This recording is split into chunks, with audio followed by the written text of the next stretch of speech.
আসসালামু আলাইকুম রহমতুল্লাহি ওবরকাতুহু।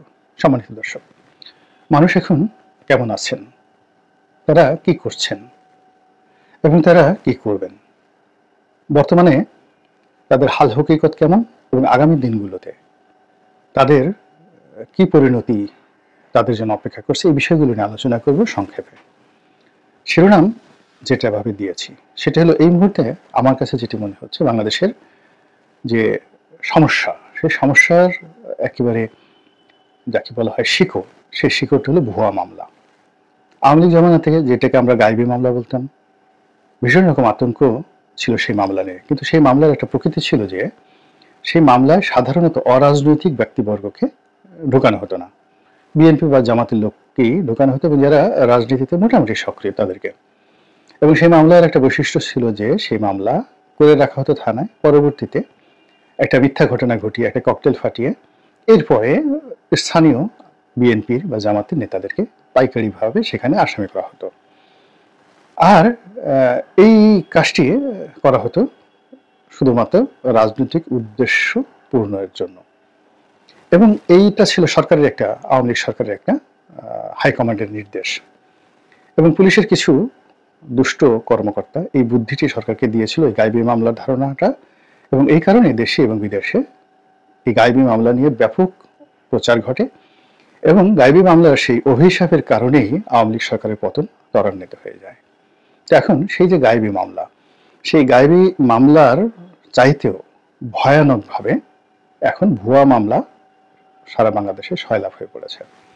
মামলা হচ্ছে থানাতে, মামলা হচ্ছে কোর্টে কাছারিতে, এবং সেটা যেন তেন মামলা নয়, হত্যা মামলা, হত্যা প্রচেষ্টা মামলা, ডাকাতি মামলা, আর এরকম বড় বড় মামলা, যে মামলাতে সাধারণত মৃত্যুদণ্ড হয়।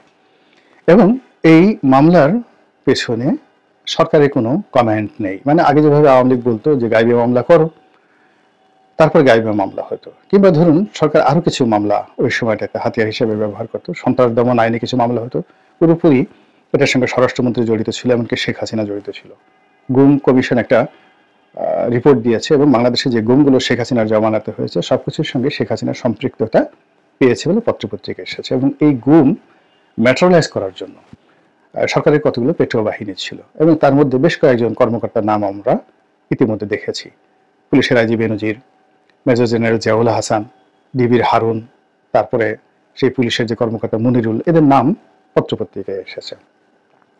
এখন এটা একটা প্রতীকী শব্দ, অর্থাৎ এই যে সরকার যে সকল কুকর্মগুলো করত, সেই কুকর্ম করার জন্য তার একটা বিশাল পেটোয়া বাহিনী ছিল পুলিশের মধ্যে, ওসি থেকে শুরু করে একেবারে আইজি পর্যন্ত। এবং এদের সংখ্যা কোনো অবস্থাতেই 2 থেকে 3 হাজারের কম নয়। তারা এই ছাত্রলীগের হুকুম পালন করত, আওয়ামী লীগের হুকুম পালন করত, শেখ হাসিনার হুকুম পালন করত, স্বরাষ্ট্রমন্ত্রীর হুকুম পালন করত। এবং এই কর্মকাণ্ডগুলো তারা করতে গিয়ে যেটা করত সেটা হলো বিএনপি জামাতকে শোষণ করত। কিভাবে? সরকারের এজেন্ডা বাস্তবায়ন করতে গিয়ে সে ধরুন 20 জন লোকের বিরুদ্ধে মামলা দিল বা 30 জন লোকের বিরুদ্ধে মামলা দিল। এখন 30 জন লোকের মধ্যে 4 থেকে 5 জন, মির্জা আব্বাস থেকে শুরু করে বড় বড় যারা সিনিয়র লোক বা জেলা পর্যায়ের উপজেলা পর্যায়ে যারা সিনিয়র লোক, যাদেরকে ধরতেই হবে, যাদের সঙ্গে কোনো নেগোসিয়েশন নেই, তো তাদেরকে ধরতো। আর বাকি যারা লোকজন আছে তাদের সঙ্গে নেগোসিয়েশন করে পুলিশ এটা বাণিজ্য করতো। কিন্তু পুলিশের বাণিজ্যটা এখানে মুখ্য আসতো না। এবং এই ঘটনার সঙ্গে ছাত্রলীগ এবং যুবলীগ তাফালিং করতো। কিন্তু এই যে মামলা মোকদ্দমা দিয়ে ছাত্রলীগ, যুবলীগ বা আওয়ামী লীগের লোকজন ব্যবসা বাণিজ্য করেনি, এটা হলো বাস্তবতা। যা কিছু করেছে পুলিশ করেছে। কিন্তু সেই যে গাইবি মামলার যে গজব, এটি এখন গজবের সাথে বড় গজব হয়ে দেখা দিয়েছে ভুয়া মামলা হিসেবে। এই মুহূর্তে সারা বাংলাদেশে কত মামলা হয়েছে আমরা জানি না। কেউ বলে 3000, কেউ বলে 10,000, কিন্তু আমরা জানি না। আমরা আরো অনেক কিছুই জানি না। আমরা এখনো পর্যন্ত সরকার তালিকায় করেনি কতজন মানুষ এই জুলাই আগস্ট বিপ্লবে নিহত হয়েছেন, পুলিশের কতজন আহত হয়েছেন, কতজন নিহত হয়েছেন, আওয়ামী লীগের কতজন আহত হয়েছেন, কতজন নিহত হয়েছেন, বিএনপির কতজন নিহত আহত হয়েছেন, জামাতের কতজন, এবং বিশ্ববিদ্যালয়ের, ঢাকা বিশ্ববিদ্যালয়ের কতজন ছাত্র নিহত হয়েছেন, প্রাইভেট বিশ্ববিদ্যালয়ের কতজন হয়েছেন এবং সমন্বয়কদের মধ্যে কতজন নিহত হয়েছেন, এখনো পর্যন্ত তালিকা হয়নি। এই তালিকাটা গুরুত্বপূর্ণ, সেটা যেহেতু হয়নি, কাজেই এ যাবৎকালে কতটি মামলা হয়েছে কোর্টে কাছারিতে এবং কতগুলো মামলা হয়েছে আপনার থানাতে, আমরা এখন পর্যন্ত কিন্তু সেটা জানি না। আর যখন আমরা জানি না, তখনই সেখান থেকে সন্দেহ শুরু হয়, অবিশ্বাস শুরু হয়, আতঙ্ক শুরু হয়। যেটি পত্রপত্রিকায় দেখে এসেছি যে অন অ্যাভারেজে যে এক একটা মামলা সেখানে ১ নম্বর হুকুমের আসামি শেখ হাসিনা, আর নিচে কাউকে কনভিন্স করে এখানে ৩০০, ৪০০, ৫০০ লোকে এর মধ্যে ফেলে দিয়ে তারা এই মামলাগুলো করেছে। হাতে গোনা ৪-৫ জন লোককে দূরে রেখেছে। অনেকে পালিয়ে আছেন, যারা এমপি ছিলেন, মন্ত্রী ছিলেন, তারা হয়তো পালিয়ে আছেন। কিন্তু নিচে যারা ওয়ার্ড পর্যায়ের, ইউনিয়ন পর্যায়ের সাধারণ নেতাকর্মী রয়েছেন আওয়ামী লীগ, তাদের সঙ্গে একটা বিরাট লেনদেন, টাকা পয়সার লেনদেন ইতিমধ্যে তারা করে ফেলেছেন, এবং এর সংখ্যা কত শত কোটি আপনি কল্পনা করতে পারবেন না। ধরুন সাভারের একজন ইউনিয়ন পর্যায়ের যুবলীগের কর্মী, তার হয়তো ওখানের জায়গা জমি থাকার কারণে, ব্যবসা বাণিজ্য থাকার কারণে হয়তো সে ১০০ কোটি টাকার মালিক, ৫০ কোটি টাকার মালিক, এবং তার এই ব্যবসা বাণিজ্য রক্ষা করার জন্য সে দরকার হলে এই মামলা থেকে রেহাই পাওয়ার জন্য ১ কোটি টাকা পর্যন্ত লেনদেন করে ফেলেছে। এরকম ঘটনা আমি শুধু সাভারের ক্ষেত্রে বললাম। আবার দেখা গেল যে সাভারে সাবেক এমপি মধ্যে ছিলেন ডক্টর এনাম মেডিকেলের। এখন এই ভদ্রলোক নিরীহ মানুষ, শেখ হাসিনা তাকে ধরে নিয়ে মন্ত্রী বানিয়েছেন, তার অনেক টাকা পয়সা। তো প্রথম দিকে তাকে যেন মামলায় ফাঁসানো না হয় এজন্য সে বেশ কয়েকজনকে অনেক টাকা দিয়েছেন, অনেক টাকা পয়সা দিয়েছেন। আবার পরবর্তীতে দেখা গেল যে না, তাকে মামলায় ফাঁসানো হয়েছে, ভালো কথা। তখন ফাঁসানোর পর আবার আর এক দফা লেনদেন। আবার সাইফুল নামে যে ভদ্রলোক ওখানে এমপি হয়েছিলেন, একজন ইউনিয়ন চেয়ারম্যান, তাকেও অনেকগুলো মামলায় ফাঁসানো হয়েছে। এখন সে অনেক কাজকর্ম করেছে, সেটা আলাদা কথা, কিন্তু ওখানে মোরাজ্জম নামক যে সংসদ সদস্য ছিলেন, তালুকদার তৌহিদ মোরাজ্জম, এখন তাকে ২-৩টা মামলাতে ফাঁসানো হয়েছে। এখন ভদ্রলোক সেই জুলাই নয়, জুন মাস থেকে তিনি ব্যাংককে আছেন চিকিৎসার জন্য, মরণাপন্ন তার অবস্থা। সেখানে বসে তিনি আছেন, এবং তিনি গত নির্বাচনে আওয়ামী লীগের মনোনয়ন পান নাই, ২০১৪তেও পান নাই, ২০১৮ পান নাই। গত নির্বাচনে তিনি একজন স্বতন্ত্র প্রার্থী হিসেবে তিনি কন্টেস্ট করেছেন। তাকেও দেখা গেল আওয়ামী লীগের নেতা হিসেবে ওই রকম ১ নম্বর আসামি শেখ হাসিনা, তাকে মামলায় ফাঁসি দেওয়া হয়েছে। এরপরে আরেকজন লোকের কাহিনী বলি, ওনার নাম আব্দুল মজিদ, অ্যাডভোকেট আব্দুল মজিদ, হবিগঞ্জের। উনি একজন সংসদ সদস্য ছিলেন আমার সঙ্গে। বাংলাদেশে যে কজন ভদ্রলোক আছেন, সৎ মানুষ আছেন রাজনীতিতে, সেই ২০০৯ থেকে এই পর্যন্ত একেবারে লিখে লিখে দিতে পারে না আওয়ামী লীগের মধ্যে যে কজন সৎ। যেমন এই আব্দুল মজিদ একজন সৎ মানুষ। তারপরে সুনামগঞ্জের মান্নান সাহেব পরিকল্পনা মন্ত্রী ছিলেন, সৎ মানুষ। একজন এমাজউদ্দিন পারামানিক, অত্যন্ত সৎ মানুষ। এরপরে আরেকজন শহীদুল হক সরকার, শহীদুল ইসলাম সরকার বা শহীদুল হক সরকার নামক উত্তরবঙ্গের একজন মন্ত্রী হয়েছিলেন বা হুইপ হয়েছিলেন। মানে এই সমস্ত মানুষ সম্পর্কে আপনি একটা স্পট দিতে পারবেন না। তো এই আব্দুল মজিদ, তিনি গত নির্বাচনে মনোনয়ন পান নাই, এবং ওই এলাকাতে তার কোনো রকম যাকে বলা হয় বদনাম নাই, বদনাম নাই। তো এখন তিনি এই ঘটনায় অনেকগুলো মামলার আসামি, এবং তার বাড়িটি একেবারে পুড়িয়ে ছারখার করে দেওয়া হয়েছে। তো তার বাড়িটি হলো যে হবিগঞ্জ জেলা আওয়ামী লীগের সভাপতি বা সেক্রেটারি অ্যাডভোকেট জাহিরের বাড়ির পাশের বাড়ি। তো জাহির সম্পর্কে অনেক অভিযোগ আছে, কিন্তু এই মজিদ সাহেব সম্পর্কে বিএনপির একটা সিঙ্গেল লোক মন্দ বলেন। আমি বিএনপির ওখানকার সভাপতির সাথে কথা বলেছি, সেক্রেটারির সাথে কথা বলেছি, নো ওয়ান। কিন্তু তাকেও মামলায় ফাঁসানো হয়েছে, তার বাড়িটা পুড়িয়ে এমন ছারখার করে দেওয়া হয়েছে, একটা মানে কি বলবো, একটা টাইলসও নেই আর একটা গ্রিলও নেই পুরো বাড়িটা। এবং অবাক করার ব্যাপার হলো যে এই ৫ তারিখের ৪-৫ দিন আগে তার স্ত্রী ৪০ বছরের দাম্পত্য জীবন মারা গেছেন, হাসপাতালে মারা গেছেন। এখন ভদ্রলোক একা, বয়স্ক মানুষ, ভদ্রলোক একা, এখন তিনি পালিয়ে বেড়াচ্ছেন এই মামলার কারণে। তো এই যে বিভৎস একটা রূপ সারা বাংলাদেশে চলছে মামলা এবং মোকদ্দমা দিয়ে, এখানে এটাকে আপনাকে জ্যামিতিক হারে বর্ণনা করতে হবে। মানে ৩০০ মামলা আসামি, যদি ৫,০০০ মামলা হয়, ১০,০০০ মামলা হয়, তাহলে ১০,০০০ ইন্টু 300 কত লোক আসে? এদের সঙ্গে যদি আপনি জাস্ট কিছু লোককে আপনি এক একজনের ৫০,০০০ থেকে ১,০০,০০০ টাকা পর্যন্ত আপনি ধরেন লেনদেন, সেটা কেমন হয়? আমি আমার নিজের একটা অভিজ্ঞতা কয়েকদিন আগে ফেসবুকে একটা স্ট্যাটাস দিয়েছি। সেই স্ট্যাটাসটা হলো যে আমাদের গলাচিপাতে ২০১৮ সনে আমি যখন নির্বাচনে গেলাম, তখন আওয়ামী লীগের লোকজন আমার স্ত্রীর গাড়ি ভাঙচুর করলো, এবং ওই গাড়িতে ১৬-১৭ জন লোক ছিল। তাদের সবাইকে, মানে যারা ছেলেরা ছিল তাদের গায়ে হাত দিল, এবং মেয়েদেরকে যতটা সম্ভব মারধর না করা ছাড়া বাকি যেটা সম্ভব সবকিছু করেছে। তো এই ভাঙাচোরা গাড়ি নিয়ে আমার স্ত্রী থানায় আসলেন।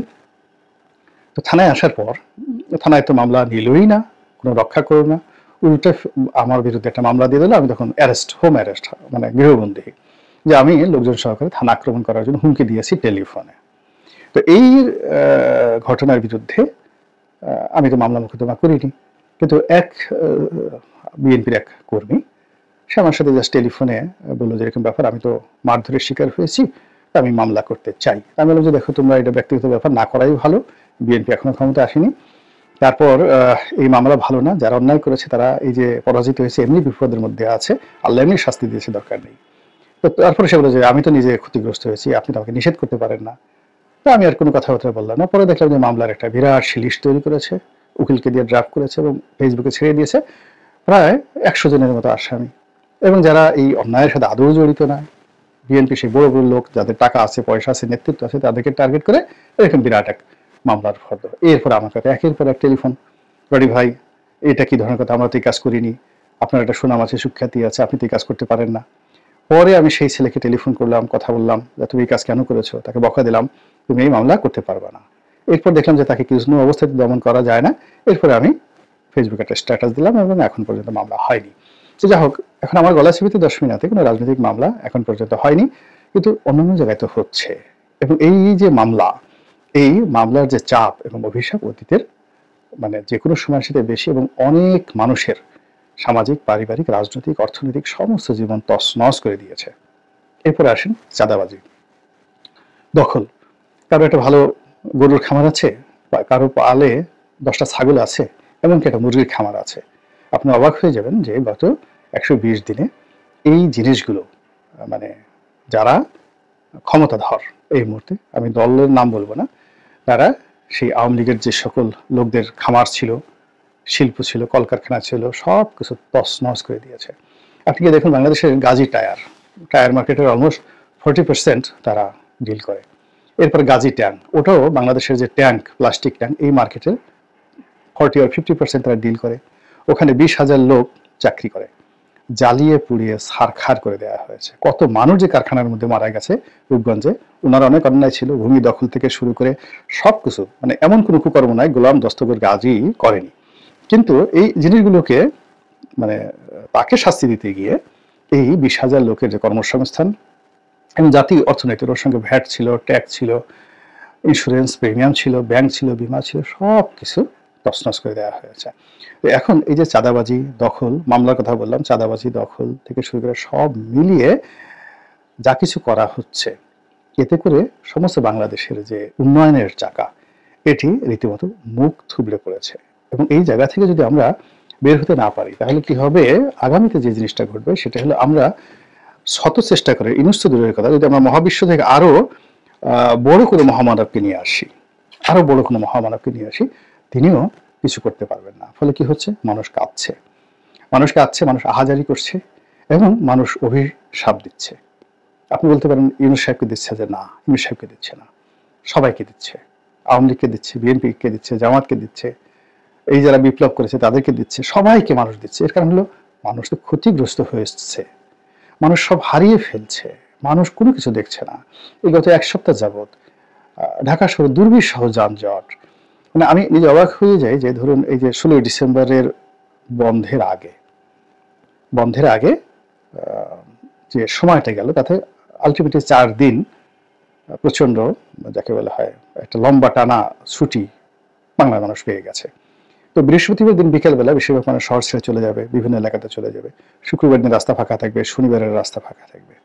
কিন্তু বাস্তবতা হলো যে শনিবার পর্যন্ত, 16 ডিসেম্বর পর্যন্ত কোনো রাস্তা ফাঁকা নেই। মানুষ পাগলের মতো ছুটছে, যে যার মতো করে, কিছু আয় দরকার, কিছু রোজগার দরকার, প্রচন্ডভাবে ছোটাছুটি করছে, নিজের শেষ সম্বল বিক্রি করে তারা ছোটাছুটি করছে বেঁচে থাকার জন্য। কিন্তু শেষ রক্ষা কিন্তু হচ্ছে না। ফলে মানুষের এই যে কান্না, মানুষের আকুতি, আহাজারি, এটিতে বাংলার আকাশ পাতাল, জমিন, পাহাড়, পর্বত, নদী, সমুদ্র একাকার হয়ে যাচ্ছে। আল্লাহ আমাদেরকে রক্ষা করুন এবং হেফাজত করুন। আসসালামু আলাইকুম ওয়া রাহমাতুল্লাহি ওয়া বারাকাতুহু।